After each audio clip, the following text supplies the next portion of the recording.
Hey everyone, back again. Today I'm going to talk about Edward Said's notion of Orientalism. And if you're new to the channel, if you're new to this as a podcast, then you probably don't know that sometimes for certain swaths of time, I like to cover an additional idea or concept in addition to the weekly episodes I do every Saturday covering a text. Now, this will normally happen midweek, and I normally do it to coincide with North American academic semesters because that's when there's the most engagement. So that's just to explain why I'm doing this episode here, and this happens to belong to the category of episodes I do titled Keywords, where I just explain a single term in just a few minutes to give you an idea of what's going on here.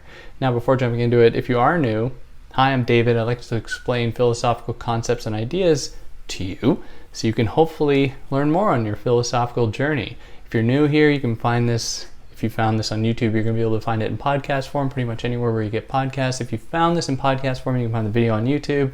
If you want to help me out, like, share, subscribe, tell your friends. Who knows, they might get a kick out of it.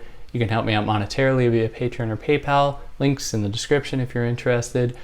You can follow me on Instagram at theory_and_philosophy, or on Twitter at David Guineo. Again, links, titles in the description. So yeah, don't want to waste any more of your time with that stuff. Let me present this thing called Orientalism. Now, I've covered this text in its entirety, and you can find that on this podcast or YouTube channel if you want the full experience here. But today I'm just going to briefly outline what Orientalism means for Edward Said and its implications for the world. Now, to put it as simply as possible, the Orient is a constructed opposite or antithesis to the West, which is also called the Occident, that is imbued with qualities that are seen as unsavory and in a lot of cases opposite to Western values. So where is the Orient? Perhaps if you just hear the term, you might think the Far East. You might think China, Japan, Taiwan, Thailand, any country in that region. But the Orient is an idea that is associated not with a specific region or specific regions. Rather, the Orient is a combination of different characteristics and attributes, the unsavory ones that I will outline, those that are seen as being anathema to Western values, being opposite to Western values. It is an amalgamation of these unsavory characteristics placed together and applied in order to understand any group of people in a place that doesn't exist in the West, and against cultures that do not readily subscribe to so-called Western values. Now, even if cultures do subscribe to them, they might still fall into this domain called the Orient, into the Orient or the East, simply because of the benefits that are afforded to Western interests in the construction of the Orient and the maintenance of the idea of the Orient as being inferior, being lesser than the West, be it political inferiority, economic inferiority, religious inferiority, and so on. Now, in his book titled Orientalism, Said is mostly interested in what he calls the Near Orient, which is referring to the Middle East, or the Arabic world. And it is a little bit slippery even in his book. He does consider Pakistan, India, other places that aren't Muslim. Well, Pakistan would be, but other places that aren't Muslim, and to consider just Arabic-speaking countries. And there's no possible way to really lay down and to establish exactly what the Orient means and the Near Orient means for him. And I have other issues with this. If you're interested in any critiques I might have, go check out those episodes that I've done on the entire text. But for now, the point that I think is important to really understand is that it isn't a specifically laid out geographic space. So the Orient historically has also been associated with Eastern Europe, including countries like Romania, Bulgaria, that have been often described as being dark, gloomy, exotic places where there's a lot of depravity and so on. Now, Orientalism is itself the study of the Orient.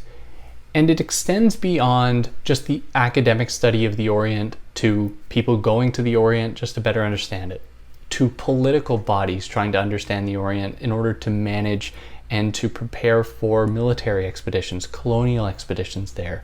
It is also a field of study that is taken on by certain corporate interests that try to better understand these areas so that they can be exploited for whatever resources they might offer.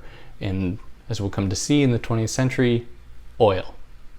Oil being a very big one, and into the 21st century as well. So some of the qualities that the Orient is imbued with is the idea of people there being somehow less advanced than people in the West. People there being more conniving or more prone to conspiracy. People there being irrational, not able to actually string thoughts and ideas together. Now, of course, all of this is absurd, and it's not true, and it doesn't actually point to any real Orient. But Said stresses that in the face of these stereotypes, these negatives, I guess all stereotypes are negative, in the face of these stereotypes, it's important not to react by saying that that's not the real Orient. Because for him, the Orient doesn't exist.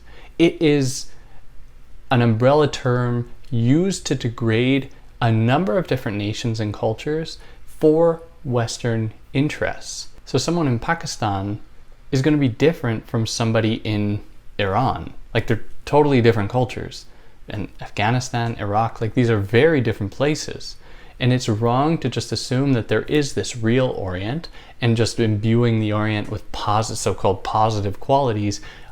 All that will do is mirror the same cycle of oppression, that is, in constructing an identity for people instead of letting people live their lives and speak for themselves. So the point is that in the face of negative stereotypes, it would be wrong to just posit these positive qualities, because all that does is it confirm the idea that all of these people and all of these very disparate nations and cultures are all just the same. Now, it's important to acknowledge too that Orientalism takes on many different forms. So British Orientalism was different than French Orientalism, for example, because the British's experience to the Near Orient, that is the Middle East, was viewed as being kind of like a passageway to their own real economic interest, being India. Whereas with France, because they didn't have a place like India, they would get Vietnam eventually and other southern Asian states. Because France didn't have that, their experience of the Orient was a little different, as being something valuable in itself, as being a thing to study and really grapple with in itself. And for some people in France, it was a way by which to come closer to nature, because these people, these cultures were seen as being less advanced than European culture. So it was then seen, or these cultures were seen as being, the Orient was seen as being a way, by getting closer to nature, was a way to get closer to God. Whereas for the British, it was just a way to get to their economic imperial land of India or Pakistan. So Orientalism goes through or underwent 3 broad phases within Europe and North America. And these very broad phases go as follows. There's religious Orientalism, there's scientific or secular Orientalism, and then the third is Anglo-American social sciencey globalized Orientalism, which is different from scientific or secular Orientalism, and I'll explain why. But to start with number 1, religious Orientalism was largely inspired by the idea that Christianity had to be the world's religion. So anything that was not Christianity was going to be derided. It was going to be challenged, and it was going to be people within Europe were going to try to remove it from the face of the earth. So colonial expeditions were conducted with the hope of spreading Christianity all across the globe and imbuing Muslim culture, Muslim religion with negative qualities in order to make sure that it wouldn't spread beyond where it already existed. Now, of course, this failed, and the Islamic faith grew much after these colonial expeditions. Now, that's just one way that religious Orientalism manifested itself. There's more to it, and you can check out those episodes if you want more. But that mutated eventually into a secular Orientalism. And this was taken on by philologists, by scientists, by empiricists, who thought that it wasn't just about understanding the Orient through scripture or trying to just impose an idea of the Orient in accordance with God's will. Instead, these people began to apply their a burgeoning and emerging scientific knowledge to understand the Orient and its people.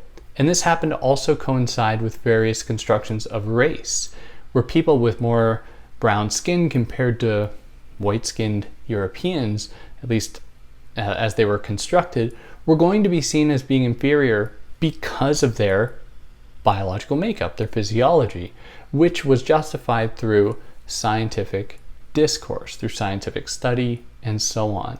So that was the period of secular Orientalism. And it was largely used to justify colonial expeditions there, political ones, various corporate developments there, and so on.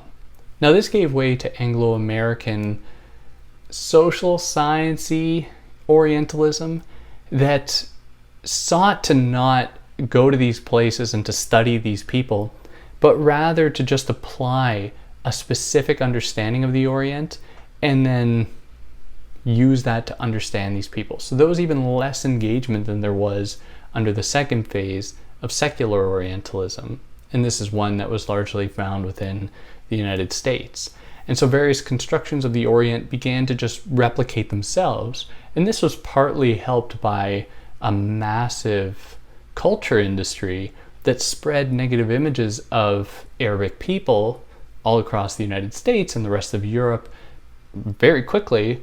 And that could then influence the way that people would understand the quote-unquote Orient and Arabic people, and contribute to a massive fear of these people and a desire to better control and manage what the Orient was going to be capable of. And so we saw military regimes start to emerge, or military operations start to emerge to just try to control the Orient.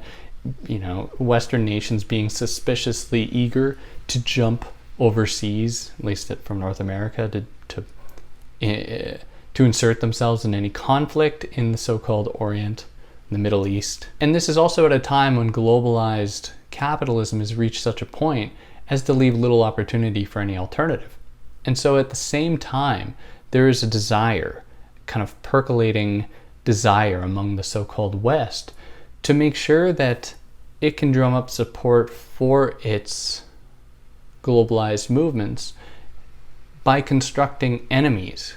And these enemies couldn't assume the same historical form of being associated or tied specifically to nations, where France could use Egypt as just one example, as a necessary antithesis and assume all the values of Egypt to be opposite to France. Now there had to be something that was constructed in such a way as to be seen as being opposite to democratic global Western values, which are, I think that democracy is good, but in any case, these values were assumed to not be embraced by countries or people within the Orient. So this encouraged a further demonization of these people and these cultures to such a point as to just classify them as being terrorists, as being opposed to these values, just without any real justification or rationale, just being mindlessly opposed to such ways of living in the world. And yeah, these are the different forms that Orientalism could take. There's more to it. Go check out those episodes if you want more. I hope that this was helpful. If there's anything I got wrong, anything I really should have included, leave a comment. I can pin it.